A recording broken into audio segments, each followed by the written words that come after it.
Okay, on to the fun stuff. So, trade ideas. There's kind of a few that I think have kind of come to mind here. And well, we can start with the top six edition because, in my mind, that's what has to get done. It still does. If you don't do it, it was a failure because everybody can see you lost the top six forward this offseason. You had to replace him. If you don't, it's a failure. Unfortunately, I don't think the Nikolai Ehlers thing is going to happen. Maybe at the deadline they can revisit it. Who knows? It's probably not going to happen. I think there's two teams here, and there's three players, in my opinion, that make the most sense. Those two teams are Philadelphia and Anaheim, and those three players, I think, Travis Konechny, Joel Farabee, and Trevor Zegras. I guess to start, I'll start with the Flyers, guys. Konechny makes a ton of sense because he just doesn't fit the timeline of that team. He's 27 years old. He needs a new contract next season. It's going to be a big contract. And, like I said, he's 27. That team is, I don't want to say they're just starting out on the rebuild, but they're headed towards another, probably for a worse season than they had last year. And I could see Konechny being the guy on the way out. He's got no trade protection, and he's a fast player with a little bit of, bite to him that the Sabres have definitely been searching for this offseason. Joel Farabee, on the other hand, has a ton of connections to Buffalo themselves. First of all, he fits what they're looking for. He's a left winger, played in their top six. He's locked down for the next, I think, 5 seasons at $5 million per, which is very, it's a very fair value deal for what the Sabres are looking for in that role. No trade protection, and he played under Seth Appert for the U.S. program, and he didn't just play under Seth Appert, he was his captain. And obviously Seth Appert is now the Sabres assistant coach. So JP, I know you wanted to touch on Farabee a little bit. So what else could you add to that conversation? Yeah, I mean, you said most of it. Seth Appert, he already got one of the guys that he wanted in Malenstein. So we know that he has some sort of say. He is from, I just checked, he's from Cicero, New York, which is about 2 hours from Buffalo. So still close. But I think why I think this one makes a lot of sense and why I think Philly just makes sense as a trade partner, is that they've been rumored to like Krebs for a while. Like even before Krebs trade talks were really even happening, it would come out that, oh yeah, Philly really likes Krebs. So I think if you were to make some sort of move, there's a player that Philly wants. We're looking for a top six forward. I just think Farabee makes a lot of sense with the connections, with probably interest in both teams. I think it just adds up. And I also think it would kind of be similar to our Tuck acquisition, where he wasn't like the top player on Vegas, but he was a very good player. He had a really good contract. And if he got elevated into his next role, he could really take another step. And I think that's kind of how Farabee could be too. So I think it makes a lot of sense. Also, they just brought in Michkov. Um, he's gonna be pushed down the depth chart a little. Like Konechny's not gonna push down the depth chart. He's still pretty much their top guy.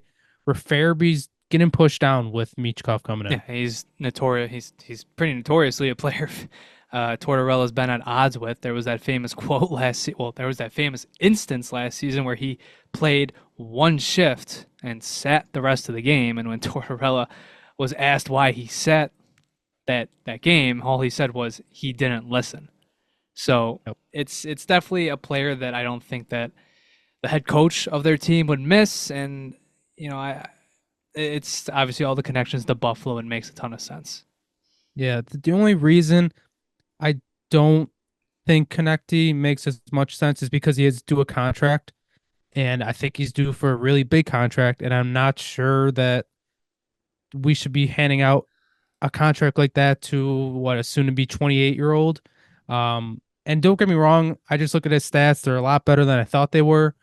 I just don't want to pay him that money next year. If it wasn't for that, I'd be all for him. I just don't want to pay him that.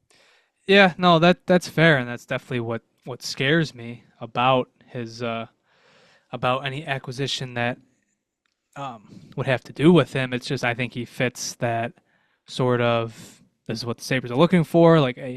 I think Farabee, you look at his career trajectory. Last season was kind of the first season he really played like a top six forward. I think there's definitely more risk with him, whereas Konechny is always he's always been a very very good player. But they, like I said, they each have their pros and cons. So, and we've had that Sabres and Flyers smoke for so long. It feels like some trade has to come eventually between those two. Man, I know we did. I know we did gift them Eric Johnson, but I would expect. I wouldn't be surprised if another move was on the way. And if, we talked about Greenway too, I think he would be a Torts player. Oh my god, I think Torts would love him. He would. Yeah, he would. He would love that sort of player. So the other top six edition, and this is my favorite idea, which Yeah, is Jonah's funny. really sold on him. Which is funny because if you asked me a few years ago about him, How probably about one of his last biggest offseason? haters. Yeah. I don't know. Was last Well, offseason that no, bad? no, you weren't a hater. We were just saying how it doesn't make sense because Yeah. the trade Well, because talks there was were because last there year had there too. had been rumors. Yeah. So that other team, the Anaheim Ducks, Trevor Zegras. So if, a few years ago, probably just like 2 short years ago, Zegras was the face of that franchise, one of the leading faces of the NHL. He got an NHL EA NHL cover. Obviously, he scores the lacrosse goals. He scores the through the legs goals. He had the kind of overrated but highly marketed lacrosse assist against Buffalo. And obviously, he went from he had a insane pre NHL pedigree, which culminated in a historic World Juniors run. And he came into the NHL. He scored the lacrosse goals. Had a really solid rookie season. Everybody was sipping the Zegers Kool-Aid. And then he kind of had, a not so great follow-up season, and then another season passed where this past season where he got injured a few times, and his production really hasn't taken a leap, and people got sick of all the marketing, so the narrative kind of flipped on him. Anyways, now it's like we've done a full 180. Now I feel like perception of him league wide isn't too great, and I don't think it's totally unjustified. Like I don't think he's some franchise star, like I think a lot of people thought he was a few seasons ago. But I think he's exactly the type of player that the Sabres should take a gamble on because I really don't see the downside, and I feel like you've built your team now so that you can insulate him really easily. Obviously, the Sabres are looking for a left winger, and that's exactly what Zegers is. And if you go to Anaheim's perspective, we all know how those contract talks went last offseason. It was very heated. I think Zegers ended up getting like that contract ended up getting, which was 3 years, $5.75 million. I think that's what Zegers was asking for the entire time, and they weren't willing to give it to him. And then we got close to training camp, and it was just getting very messy. And then they gave him the contract, but um, he has another injury-riddled season.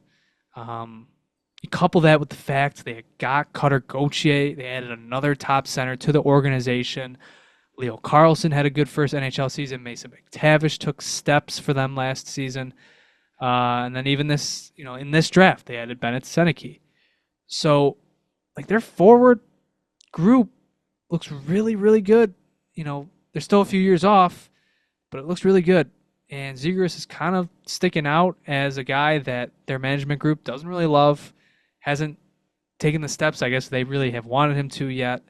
I just think he really makes sense to take a chance on because you lost a big playmaker, a big pure playmaker in Casey Middlestat, and I think Zegras would really help replace some of that.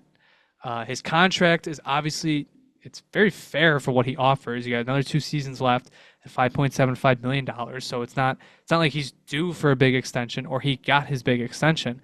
It's a very fair amount of money, and also he's great on the power play. I know his defensive metrics. Everybody laughs at the one. Who was it? The one Bucci tweet comparing him to Pavel Datsyuk, which was obviously ridiculous. And he doesn't have great defensive metrics, but relative to Anaheim, they're not that bad. They're really not that bad. So, and I think the way, you've built up your team, a very defensively capable bottom six, I think even if Zegras is like a black hole defensively, I think you can reap all the benefits of offensive production from him. And, there's no trade protection with him. I feel like Anaheim would be willing to deal him. I feel like they really want to.